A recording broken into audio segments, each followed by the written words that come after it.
સ્વાગત કરું છું. આનંદભાઈએ કહ્યું કે ફાઉન્ડર તો ભગવાન જે કરાવે આપણી પાસે કરીએ છીએ, ફાઉન્ડર તો મારા ફાધર ઇન લો પપ્પાજીએ આપણી જગ્યા તૈયાર કરી છે અને આપણે બધા એને હવે સરસ તૈયાર કરવાની છે કે જેથી આપણી નેક્સ્ટ જનરેશન આ સરસ જગ્યાનો લાભ લઈ શકે. કારણ કે અત્યારનો સમય કેવો છે આપ બધા જાણો છો. દરેક માણસ જુદી જુદી રીતે ભગવાનને મેળવવાનો પ્રયત્ન કરે છે. કોઈ ભક્તિ કરે છે, કોઈ ભજન કરે છે, કોઈ જ્ઞાનથી કરે છે, કોઈ કર્મ દ્વારા પણ ભગવાનને મળે છે.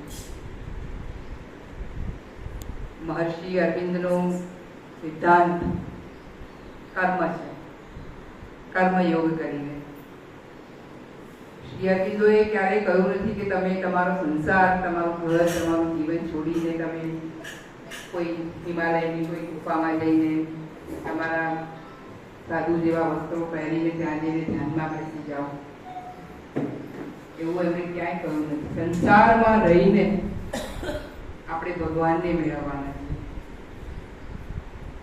આનંદભાઈએ મને આજે વિષય આપ્યો છે કે આપણે અત્યારે એક એવા તબક્કામાં, જીવનના તમે દરેક તબક્કામાંથી પસાર થઈ ચૂક્યા છે અને હવેનો આ તમારો છેલ્લો તબક્કો ચાલી રહ્યો છે. એવા સમયે અધ્યાત્મ એ કેટલું જરૂરી છે જીવનમાં. આ તબક્કે નહીં, અધ્યાત્મ તો જન્મથી જ આપણે સાથે લઈને ચાલીએ છીએ. અધ્યાત્મ એટલે શું?